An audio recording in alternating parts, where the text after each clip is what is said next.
Hey guys, I'm back at Propel Bikes in Brooklyn, New York. I'm hanging out with Chris, the founder. How's it going? Doing well. It's fun to come here because you have a wide range of e-bikes, but also this huge wall of accessories. And you know, there's new stuff coming out all the time, but I wanted to check in and do like a light roundup with you. Talk about these bike lights that can be wired into a certain type of e-bike systems. It's neat that you can tap into the battery and give yourself some, visual footprint and be safe.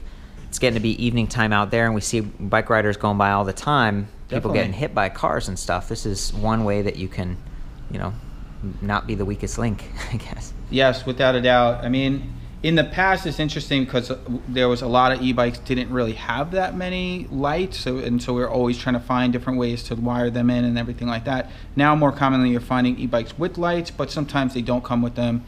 So it's good to have options, or if you want to upgrade them as well, there's some things to consider. That's a really good point, because they're like a couple, I guess there's three categories of lights, like nothing, reflectors, and then reflectors that are on your tires and a little bit better, and then there's like be seen lights, and then there's like let you see lights, like see the trail kind of lights. So I don't know, let's just jump in. Yeah, absolutely.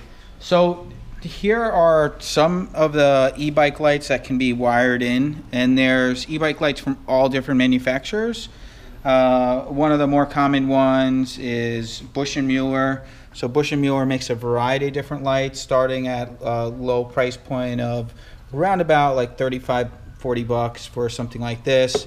Something like this about $80, and then you go up to about $100, and they have one that's a little bit higher end that you find actually on some of the recent Mueller bikes. That's $100–120 or so. And basically the difference between these different lights is the amount of output, the way it pushes the light out onto the street. And even like this, for example, you can see a chart to see, like, here's the IQ Tech, and there's the IQ Tech Premium, which this one is, and it casts kind of a wider beam of light. And brighter, like the red it goes further, it seems like. Absolutely. So those are some of the details, and then you kind of get up into some of the higher end lights. I mean, this is probably the highest end e-bike light that exists on the market today. It's the M99 Pro. Wow. And this particular light, I think it's found on a couple different e-bikes out there today. I mean, probably the first one we saw in the U.S. was the ST2S. From Stromer. That's right. And then for us, we also offer the Risa Mueller Delight GX roll-off, which also comes standard with this light. Does the Signature have that light too? The Signature does not have this light. Huh. What does it use? The M3? That uses the IQX, the same, which is on this style here. So this is the Bosch and Mueller IQX. And what I noticed here, Chris, when I was reviewing the bike, is that it kind of has a curved surface at the bottom and then a straight line at the top. And I heard that like in Germany, they have different standards where they mandate that you can't have lights that just shine up into people's eyes. They have to be down.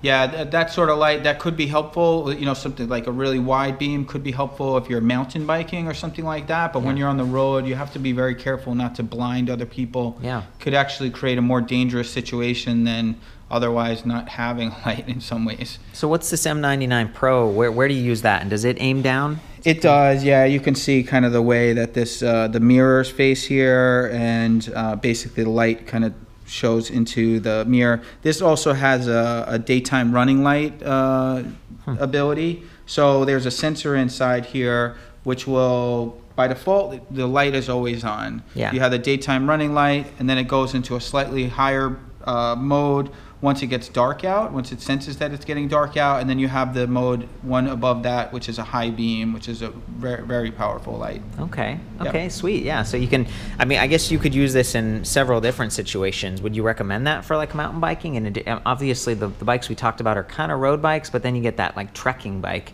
The challenge with this is this light it's over $400. So if you're mountain biking, I would be concerned that you might crash and damage the light. It would be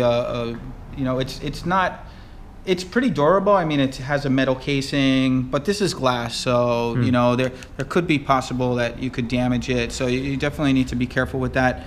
There is a new e-bike light that just came out on the market this year from Light in Motion, which is pretty nice for mountain biking specifically, but it definitely casts that very wide beam, and you have to be particularly mindful of, if you're riding with other people on the trail, that you're not, blinding them. If it's a place that you know that there's no one else really going to be around, that's something, but if you're using that light on the road, wouldn't really be advisable. Okay. Well, interesting. It's good to get that quick overview. The light that I was talking about a minute ago, it's another one from Supernovae, and this one's called the E3 eBike V6S, and it puts out like 165 lumens. It's got kind of a concave like hole in the middle, so I guess that's a directed beam, and then that circle around the edge creates that dispersed light. I see that on a lot of bikes. Like, how do you feel about that light? Does it work out okay? Yeah. I mean, this is definitely one of the more popular e-bike lights specifically. And one of the things you mentioned on here about the V6S, this is actually, it's a 6-volt light. Oh, that's what that stands for. And there's different sort of outputs. So the Bosch system can put out either 6 volts or 12 volts. What does this one use? So this actually uses, you can see it here, so this is actually 24 to 60 volt input, and then it has an output for a tail light as well, which is a 12 volt DC. What's really important with e-bike lights specifically is that they're DC powered, not AC. Okay. The reason why I say that is because the dynamo lights, where sometimes you'll find a bike with a front hub on it that generates power, that puts out AC power. And you can't use a DC light, or you can't use an AC light with an e-bike system. It's just not made for it. Not interchangeable. That's right. So I heard you say 6 volts or 12 volts. So how do you run the... So this is kind of a unique product where it actually has to run, if you're going to run it on a Bosch powered bike, you'd have to run it directly powered from the battery, as opposed to running through the standard ports for which Bosch makes available. And those are near the motor, right? That's right, ports. Yeah. So on the side of the motor, there are ports, and yep. Okay, you can wire it in. So, I travel around and I visit different shops, and some of the more advanced shops are like, yeah, we can put some lights on the bike, and I've never actually seen it. I haven't seen the motor casing being open, but I've been pointed in that direction, and it's like, okay, cool. And then a lot of times they can try to run the wires through the frame. If it's a nicer bike like these, there's internally routed cables, so you've got these ports, and everything stays hidden and nice, and you really don't have to worry about people stealing a light like this because it's bolted to the frame. It's tougher, and I like the fact that these lights are mounted to the suspended part of the frame. They're not mounted here to the arch. They're not going to bounce up and down as you hit rough terrain. They're actually suspended and up a little bit higher. So it feels like that's pretty good, Chris. Do you want to turn on a couple of the bikes and showcase the differences, or what would you feel like? Yeah, that sounds good. I mean, one of the things, just getting back to the AC-DC thing, all taillights for the most part are DC powered, and because with a dynamo light, generally what happens is you have an input and you have an output. So the input goes in AC, and then it pushes out an additional output for you to run the tail light. Interesting. So, and again, that's a very European thing where you have a little hub up here, and it's a generator, so anytime the wheels move in, you'll see the headlights sort of flicker on, and then what you're saying is that it converts it and it'll send back DC if you have a rear light. That's right. Okay. That's right. Cool. Yeah, so this particular system is the Bosch system, and this will allow you to turn the lights on just by pushing this button here. Okay. Oh, and I love the blades on the side, so it's not just the front where you have a headlight. That's a pretty bright one. But you've also got a little bit of side visibility, and then the rear light, we didn't really get into these too much. They tend to be a bit dimmer, it's 1 or 2 LEDs, and then more of a reflective surface. Right, and one of the interesting things that I think we're going to start seeing a little bit more and more in the future are e-bikes with brake lights, actually. So when you pull the brake lever, it sends a signal, and then I've seen those before where it's like, it's red, but then it gets... I actually have one that I can show as an example. Oh, okay, cool. So this Bull's bike actually has one. This is another Busch and Miller headlight? So the headlight on this one is...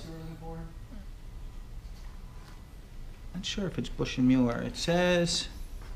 Can you read that there? Fuxon. Fuxon. Fuxon. Yeah, so Is that the brand? I believe it is actually. 60 lux. And then this is interesting. It's mounted to the bracket that the Bosch Intuvia is part of. So a lot of times when I'm reviewing e-bikes, I'm like, oh, you know, you can swivel the display and reduce glare. But if you do that, in this case, it's also going to aim the light a little bit. I guess you do, it swivels on its own. That's okay, right. I take that back. Yeah, and that's actually a common way of adding the light to the bike, where you have these different adapters for which you can attach the light to the handlebars and things like that.